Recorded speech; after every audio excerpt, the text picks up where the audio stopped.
Mother Eve created. As the creation of Adam was at the close of the sixth day, the creation of Mother Eve is indicated as having been accomplished in the beginning of the seventh day. However we view the matter, the first pair were created approximately in the beginning of the seventh day or epoch, which is now nearly completed.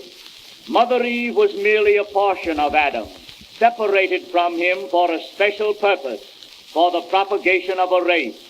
Adam possessed originally in his own person the qualities masculine and feminine, which subsequently were divided between him and his wife when she was taken from his side. Adam for a time was alone in Eden, finding no congenial companionship in the beasts and the birds. Mother Eve was his mate, bone of his bone and flesh of his flesh. Their very difference of quality and disposition made them the more companionable to each other, because each found in the other the desired complement. They twain were one. Neither one was complete without the other. The feminine qualities of Adam's perfection he still possessed in Mother Eve. Adam was the father of the race and failed to give it life. Jesus is to become its second father, the second Adam, through whom everlasting life may be attained.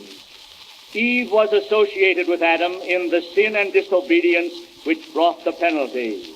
So, the elect church, the bride of Christ, when completed, glorified, will be his joint heir in his kingdom and his associate in the regeneration of the world during his messianic reign.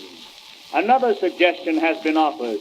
Jesus declared that those who attain to that resurrection will neither marry nor be given in marriage.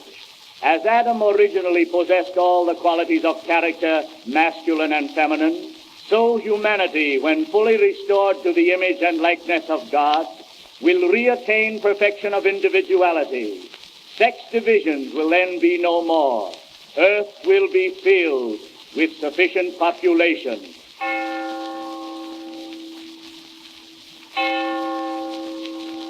Mother Eve beguiled. The New Testament bears out the story of Genesis, of Mother Eve's deception, and that Father Adam yielded to disobedience through her influence.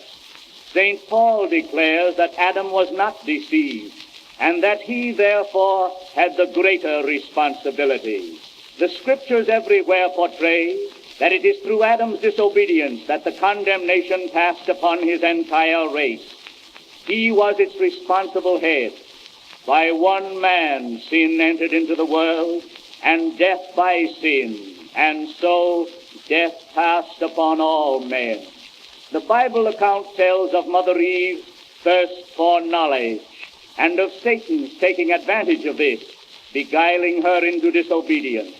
We need not suppose that the serpent spoke audibly. Rather, as we say, actions speak louder than words. It is probable that the serpent spoke in this manner. God had authorized our first parents to freely eat of all the fruits of paradise, except of the species called the tree of the knowledge of good and evil. It was forbidden for a time as a test of their loyalty. The eating of the fruit of this tree, they were forewarned, would bring upon them the curse, the death sentence. The serpent ate of various fruits, and seemed especially fond of the forbidden fruit. Observation proved that the fruit did not kill the serpent, and the inference drawn by Mother Eve was that God had forbidden the use of the very best tree in Eden. Her conclusion was that God had a selfish motive in forbidding the use of that fruit, that he feared his creatures would become as wise as himself. Mother Eve did not broach these suspicions to her husband.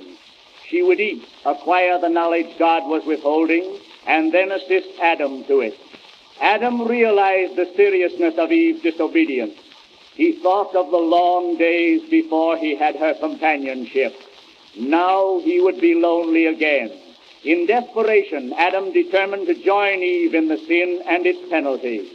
Adam's death was a slow suicide. his dying lasted 930 years. We climb there